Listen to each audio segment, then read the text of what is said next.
Warahmatullahi wabarakatuh. Kita masuk pertemuan 5 topologi jaringan. Pada pembahasan pertemuan ini kita akan membahas bagaimana rangkaian yang bisa dibentuk dalam sebuah jaringan. Jadi membentuk sebuah topologi ya. Nah, apa aja sih topologi jaringan yang bisa dibentuk? Nah, sebelum memulai itu kita akan lihat dulu nih definisi topologi jaringan itu apa. Definisi topologi jaringan komputer adalah suatu metode untuk menghubungkan komputer yang satu dengan yang lainnya sehingga membentuk sebuah jaringan komputer. Nah, untuk menghubungkan salah satu komputer dengan komputer lainnya bisa menggunakan hub, switch yang kemarin kita sudah bahas ya gitu. Lanjut, setiap topologi jaringan komputer memiliki perbedaan, yaitu dari kecepatan, biaya pembuatan, dan kemudahan. Kalau kecepatan standar ya, kalau biaya pembuatan ya gambarannya itu gitu. Kalau misalnya pakai banyak hub, banyak switch ya, atau banyak router ya, artinya biayanya makin tinggi. Dan kemudahan dalam proses pemeliharaan gitu. Kemudian setiap topologi jaringan komputer memiliki kelebihan serta kekurangannya masing-masing. Yaitu kekurangan dan kelebihan dari sisi kecepatan, biaya, dan kemudahan tadi ya. Masuk ke klasifikasi topologi jaringan. Yang pertama adalah physical topology yang menggambarkan penempatan node atau percabangan ya dari perangkat yang ada gitu dan media transmisi jaringan secara fisik untuk membentuk suatu jaringan komputer. Kemudian ada logical topology. Ini nanti kalian belajar nih di pertemuan ke 9, 10 kalau nggak salah.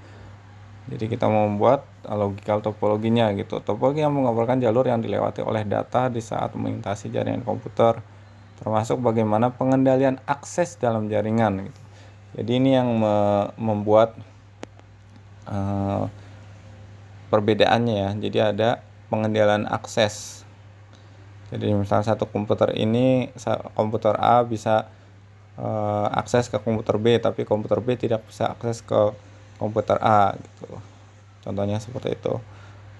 Terus bagaimana penggunaan mendapatkan akses jaringan, misalnya pakai password ya kan, hingga sebagaimana sumber daya jaringan lainnya, database, aplikasi lainnya.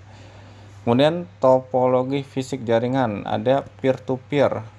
Nah, kemarin sudah ya, peer to peer itu apa.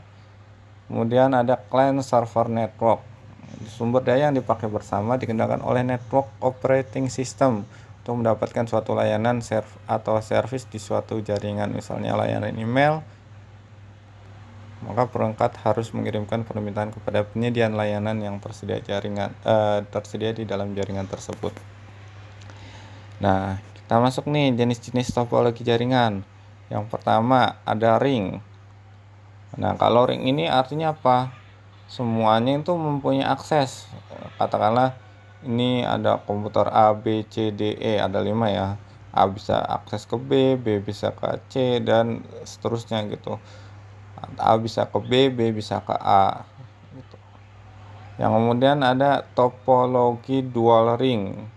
Nah, dual ring ini searah, cuman kita bisa lihat tuh. Misalkan dari atas tuh ada A, nih yang ini A ya, A, terus B, C gitu. Nah, ini urutannya adalah A ke B ke C gitu. Si komputer A tidak bisa masuk ke komputer ke C gitu. Jadi aksesnya harus melewati komputer B dulu gitu.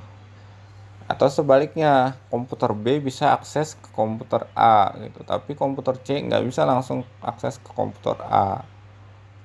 Itulah topologi dual ring. Nah, topologi mesh. Nah, topologi mesh ini bisa ya semuanya ya berinteraksi. Hampir sama dengan topologi ring sebenarnya nih. Topologi mesh ini komputer A bisa ke B, C, D, E, dan seterusnya. Kemudian selanjutnya ada topologi bus. Nah, ini berderet nih. Jadi kalau misalnya mau masuk ke komputer B atau komputer ini kan A B C D dari sebelah kiri ya, A B C D. Nah, A bisa ke D, D bisa ke ini, cuman dia dalam bentuk urutan gitu. Ada posisi titik-titik di mana harus dilewati, aksesnya tuh harus dilewati. Topologi star. Nah, star hampir sama nih sebenarnya kayak mesh nih tadi nih. Mana nih mesh ya kan. Ini sama nih, hampir sama dengan topologi mesh. Nah, dia menggunakan switch di sini. Bisa berapa dari 1 2 3 4 8. Tapi tergantung ya portnya ada berapa. Kemudian ada topologi hybrid. Contohnya tadi star dan bus digabung. Ini ada switch, ada 3 switch ya kan. Dia perlu akses dulu nih yang tadi saya katakan gitu. Jadi untuk ke switch untuk komputer yang terhubung dari switch 1 mau terhubung dengan komputer yang ada switch 2 tuh dia harus akses dulu, ada izin aksesnya. Lanjut untuk pengembangan teknologi. Konektivitas jaringan internet pada jaringan skala rumah dan kantor kecil itu bisa menggunakan router dan switch. Kemudian menggunakan device yang berperan sebagai router sekaligus switch. Ini pengembangannya ya di lingkungan rumah ataupun kantor. Bahkan kantor-kantor kecil pun sekarang sudah pakai, atau rumah juga udah banyak ya yang memakai ini. Atau misalkan dibagi dalam skala yang lebih luas, ada jaringan A, B, C yang tadi ya, bagaimana komputer C bisa terhubung dengan komputer A yang pada di network C itu ada komputer ya kan, bisa terhubung ke komputer yang ada di network A gitu. Nah, nanti kalian belajar ini nih. Ini juga lebih luas lagi nih, antar wilayah atau kota, gambarnya seperti itu. Oke, mungkin itu aja yang bisa saya sampaikan. Apabila ada pertanyaan, kalian bisa tanyakan di WA. Wabillahi taufiq wal hidayah. Wassalamualaikum warahmatullahi wabarakatuh.